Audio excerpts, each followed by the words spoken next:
Good morning and welcome to Sunday School at Second Baptist Church. I'm glad you could join me this morning.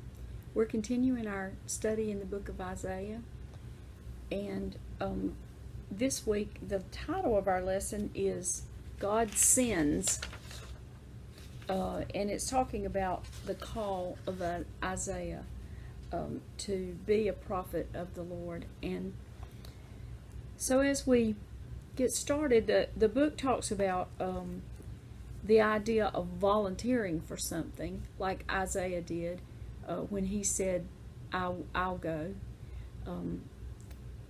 And it says that, some people have the idea, never volunteer for anything. And I've heard that before, that basically I'm not going to volunteer for anything.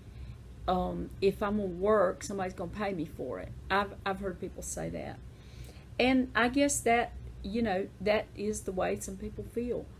But we know that a lot can get accomplished if you do have some spare time that you can volunteer and do some things. But this is a little different today, because we're talking about more than just volunteering for something, but that God calls you to do something, or inspires you to do it. And so in last week we were in the first chapter of Isaiah, where we just kind of began a sort of historical context of Isaiah and things like that.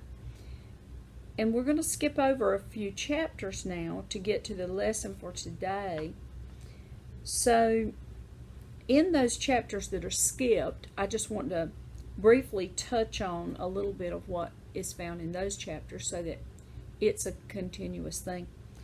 And so following chapter 1, in the next 4 chapters, 2, 3, 4, and 5, it talks about more about, last week it was talking about how God had said he had had enough of all the sacrifices, and he was disappointed in the nation of Israel and those kind of things.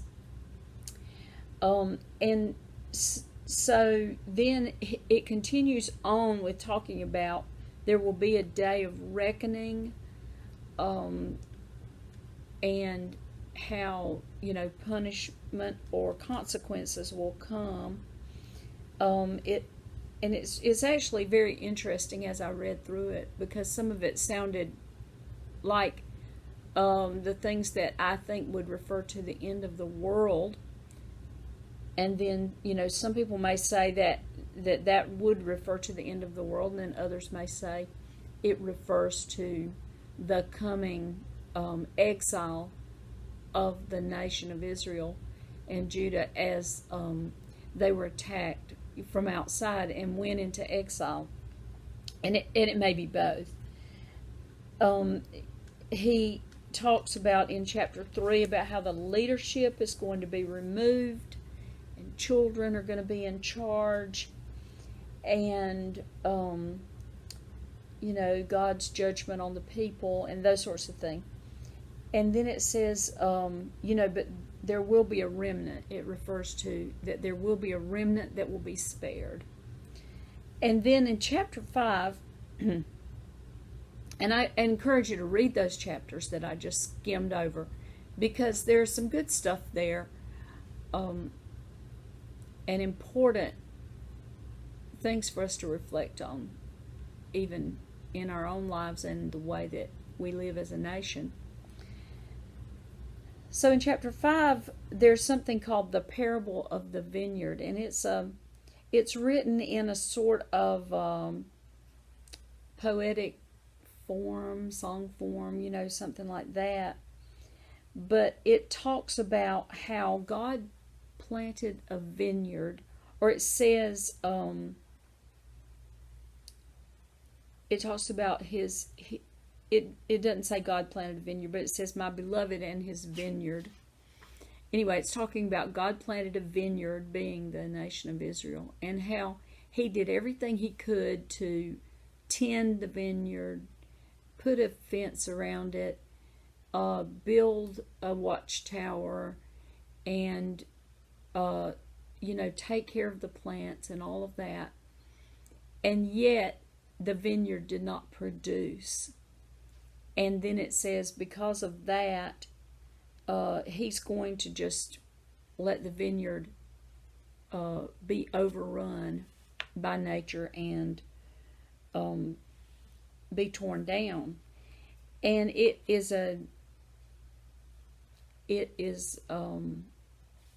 sort of an example of the nation of Israel and how God did so many things for them, and yet up to this time they've not in return done the things that God felt that they should do. They've not followed him in the way that they should.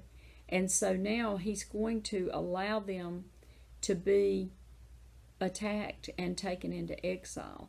And that's what a lot of the book is about, is that coming exile. And then in chapter 5, I wanted to read one section because it describes a little bit about, it's called the woes. I call it the woes, but it's about the things that they had been doing. And this is not all of them, but this is some of them. I'm going to start reading in chapter 5, verse 20, and go to 23. Woe to those who call evil good and good evil, who substitute darkness for light and light for darkness, who substitute bitter for sweet and sweet for bitter. Woe to those who are wise in their own eyes and clever in their own sight. Woe to those who are heroes in drinking wine and valiant men in mixing strong drinks, who justify the wicked for a bribe and take away the rights of the ones who are in the right. And it goes on with some other things right in that section. But I thought, so many of those things are present in our world today. So many of that list, and I guess all of that list, really. Those who are heroes in drinking wine and valiant men in mixing strong drinks. In other words, they are, made to look like heroes because of doing those things. And the ones who will justify the wicked for a bribe. And we hear of that where someone, there's an inside story and someone has said, no, that person is not guilty, or we're not going to bring that to justice, and look the other way and whatever, based on our some other things that are happening, under the surface. And then even I thought about our media and the things that we look at where it says, woe to those who call evil good and good evil. And that's been a theme for several years now, and maybe longer than that, where you see a movie in which the hero of the movie is someone that is actually doing a thing that would be considered to be not right or wicked, but yet they are portrayed, as the hero of the movie. And that's not only in adult media, that happens in children's programming as well, where the one that's looked up to is not necessarily doing the right thing or involved in the right things, I'll say. Anyway, all of those woes then are a part of that in chapter 5. And then it begins to talk about he is going to, allow these other groups to come in. And so Isaiah had said all of those things, who he had said those to, and how intensely he had said them, I'm not sure, up to chapter 6. But they were definitely written down, and those were things that God had given him to proclaim. And maybe God was just getting him prepared to proclaim those things. Because then we come to chapter 6, and that's where we're going to focus now today. And let's go ahead and start off just in verse 1. and I'll read that. In the year of King Uzziah's death, I saw the Lord sitting on a throne, lofty and exalted, with the train of his robe filling the temple. And so this is how it starts off. It's a vision, another vision that Isaiah had, in which he saw the Lord sitting on a throne, and in a temple. And it doesn't say if it's the temple, like the temple at Jerusalem, or it is maybe a different temple in the vision. But he saw the Lord there on a throne, and the train of his robe filled the temple. And at the time that Uzziah died, King Uzziah died, this was a time, it says in the book it was around 740 BC. This was a time of prosperity for the nations, and trouble, or for the kingdom of Judah at least. Trouble had not come to them yet. And so they were living in a time that was prosperous, and therefore they had forgotten God in a way. He was not, they did not need God, or they didn't feel that they did, and they weren't following God. They were each man to his own devices. And that also sounds very much like some things that we see today. So that kind of sets the scene for it. And we hear that, we hear this verse, those verses referred to in songs and things like that about the hymn, the robe of his garment filled the temple, and there's songs about that. So you get the vision of what it must have looked like, to Isaiah to see that. And there are places in the Bible where it talks about, you can't see God and live. And yet here's Isaiah in this vision seeing God, and I'm sure that was fearful and wonderful at the same time. And then it goes on to verse 2, where it talks about the seraphim, and it says, seraphim stood above him, each having 6 wings. With 2 he covered his face, and with 2 he covered his feet, and with 2 he flew. And I'm going to continue on. And one called out to another and said, Holy, holy, holy is the Lord of hosts. The whole earth is full of his glory. And the foundations of the thresholds trembled at the voice of him who called out, while the temple was filling with smoke. So that was all the way up to verse 4. And, when I was younger and I read this maybe for the first time, I tried to envision what these seraphim were. They had 6 wings. Were they angels? Were they animals? What were they? But obviously they could speak, because they were saying, Holy, holy, holy is the Lord of hosts, is what my Bible says. In the book it says, Holy, holy, holy is the Lord of armies.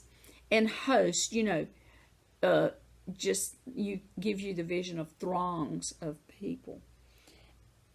And the 6 wings, you can just get your imagination going on how those would have looked, and what it, the author of our lesson tends to think of it in symbolism about the covering of the face, so that they were,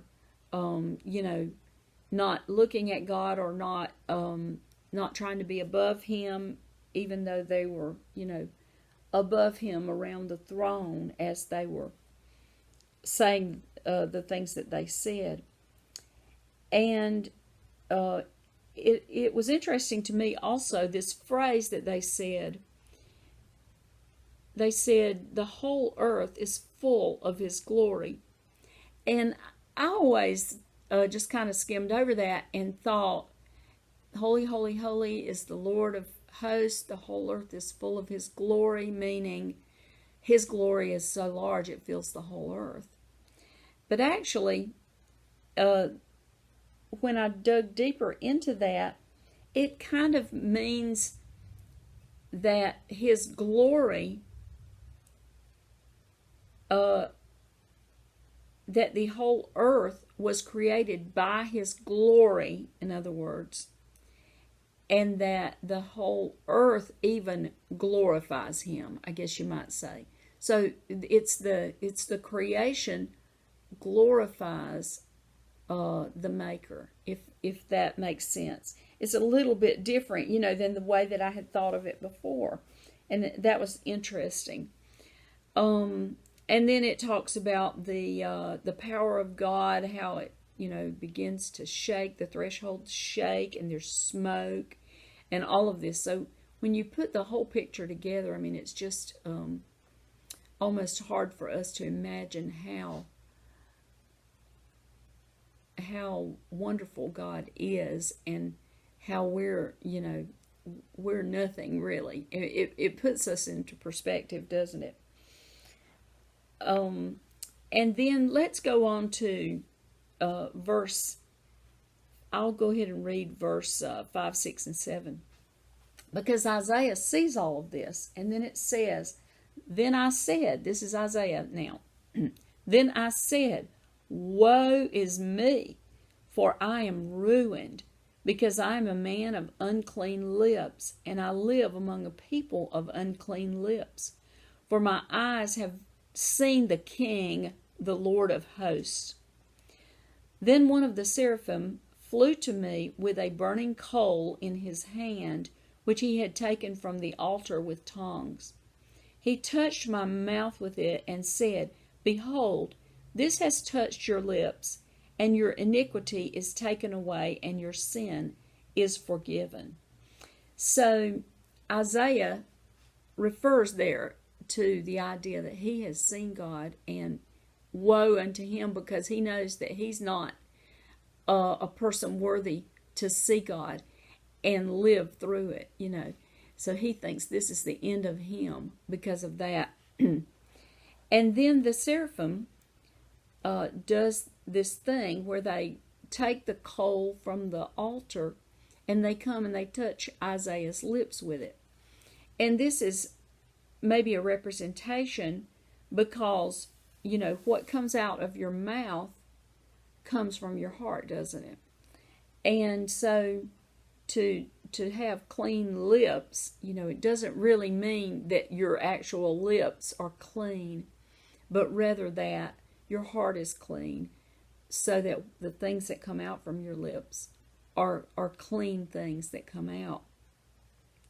And so, God was preparing Isaiah in this way to become his messenger by coming to him and making him clean, just like we are made clean when we follow Jesus and Jesus comes to live in our heart.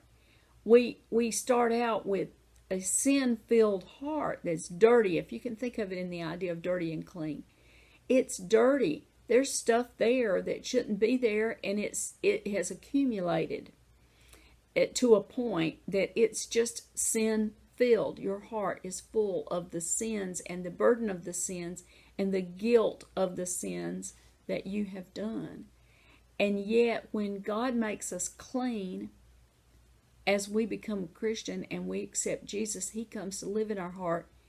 Then it's like this experience with Isaiah, where God cleanses our heart from all unrighteousness, it says in the New Testament, and causes us to be able to be saved. And so we can get the vision of Isaiah there and relate to him in the way that we are also people of unclean lips, and many times we do the wrong thing. Even though we might know what is right, we end up doing the wrong thing or making a wrong choice. And so then we get down to, and it says in verse 7, I didn't go back and say this, but it says, "This has touched your lips, your iniquity is taken away, and your sin is forgiven." So this was like a salvation experience when Isaiah's sins were forgiven. And then he says, Then, this is in verse 8 now. He says, "Then I heard the voice of the Lord saying, Whom shall I send? And who will go for us? Then I said, Here am I, send me." And this also is a very famous verse about the call of God. And I think it's important that the dynamic is there of God saying, "Who shall I send? And who will go for us?" He has extended a call. And Isaiah steps up and says, "Here am I, send me." And so that's very important in theology to think of it in that way.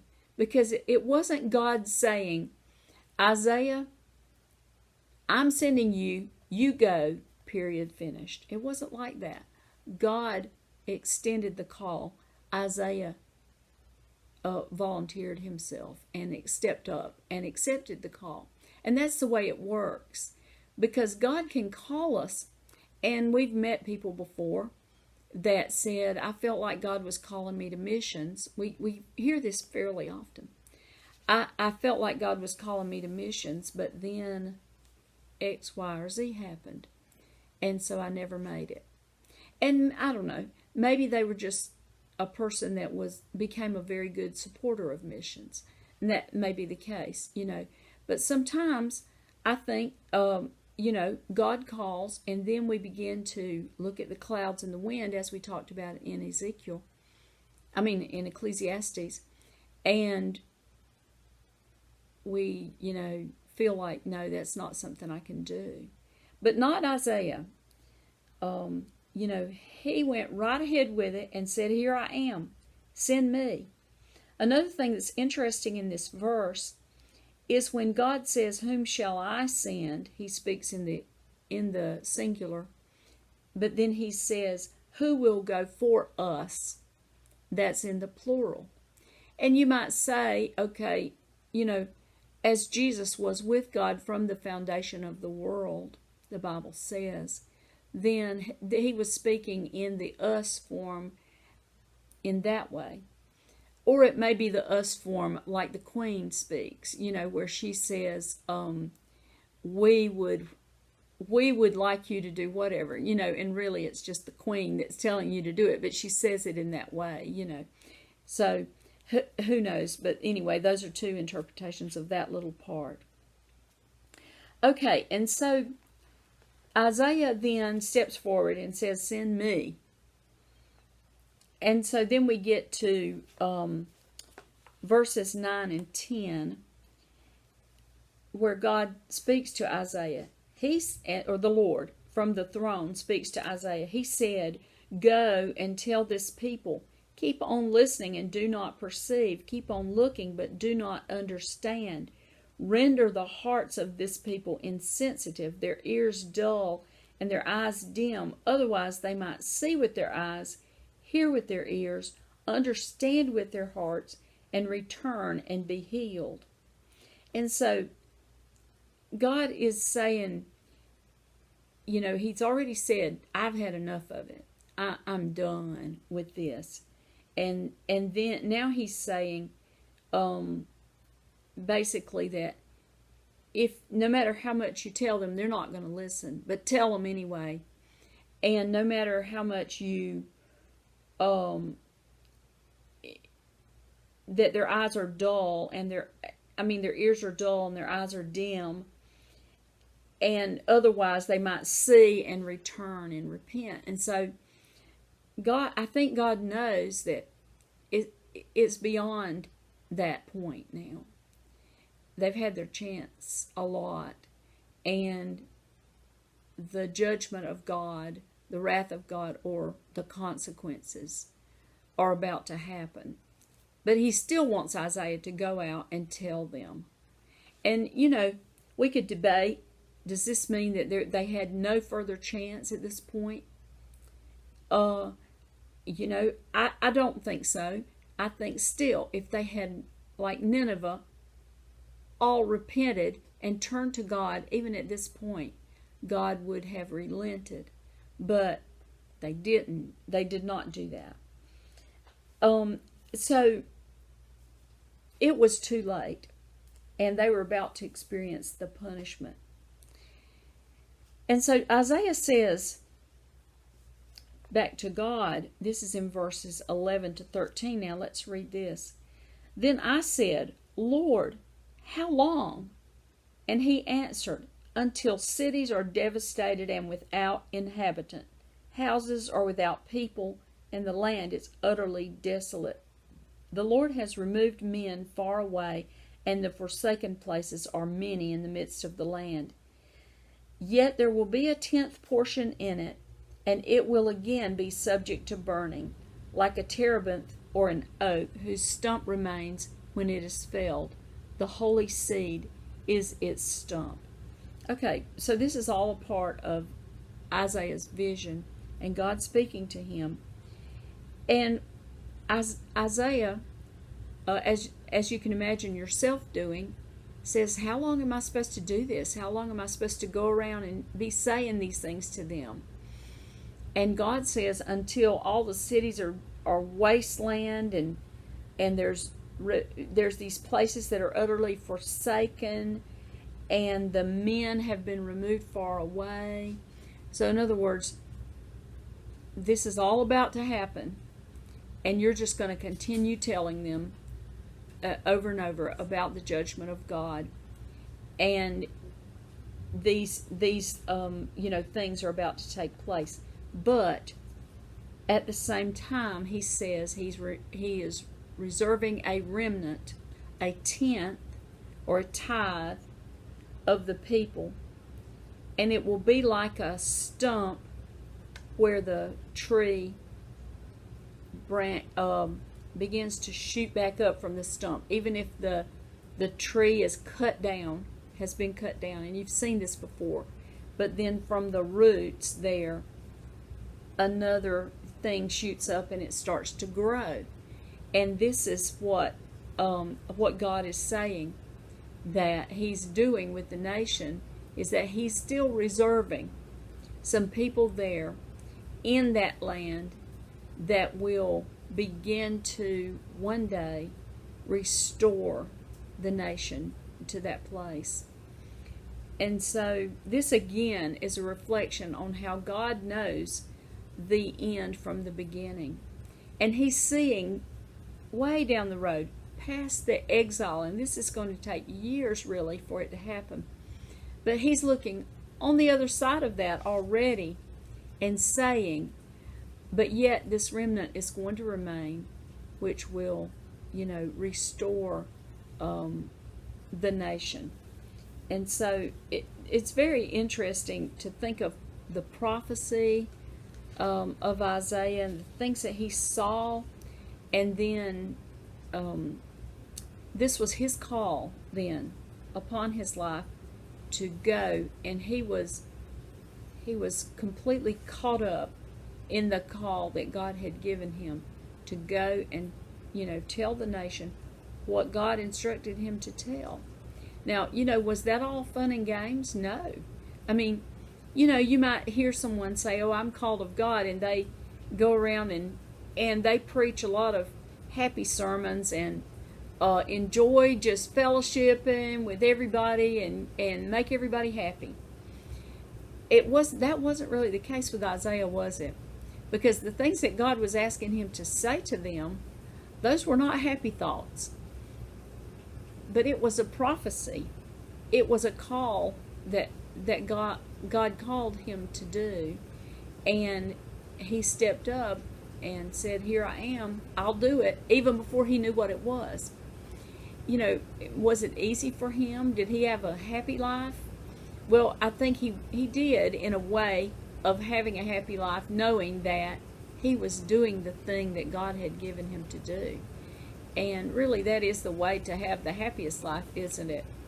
We, as we experienced our call to ministry and missions, it was a thing that our pastor at that time when we talked with him about it and about how we felt that we were called to missions, we were being called to missions, we didn't know what that would look like, where we would go, or how that would end up. We had no clue. You know, God didn't say, I'm calling you and I want you to go first to Nigeria. He did not do that with us. And maybe sometimes that happens with people, but for us, it was just a general call to missions, and we knew that we were about to embark on a journey. We just did not know what. And, but yet we did answer the call. And our pastor at that time, you know, was very encouraging to us and said, you may not know everything right now, but take this first step of letting the church know that you're called, and let them start praying for you, and then it will work out, you know, as time goes by. And that's what we did, and that was the best advice ever, because we had then that group of supporters who cared about us and prayed for us for many years. And so, you know, my encouragement from this lesson today is to anyone who's watching: if you feel that God is calling you, or has called you in the past, and maybe you even ran away from that call when God called you, but if He called you, He doesn't revoke that. It is still a call on your life, and it might be good to go back and consider that, and consider, have I dealt with that? Has God released me from that? Or is that still a call on my life that I just never answered, and I need to in some way? And I would be happy to pray for you about that, and I know that others in the church would also, as you begin to talk with people and say, please pray for me. I don't know what this means. I don't have a clue about how to do it, but I know that God is calling me. Thank you for being with me this morning, and I look forward to seeing you again next time.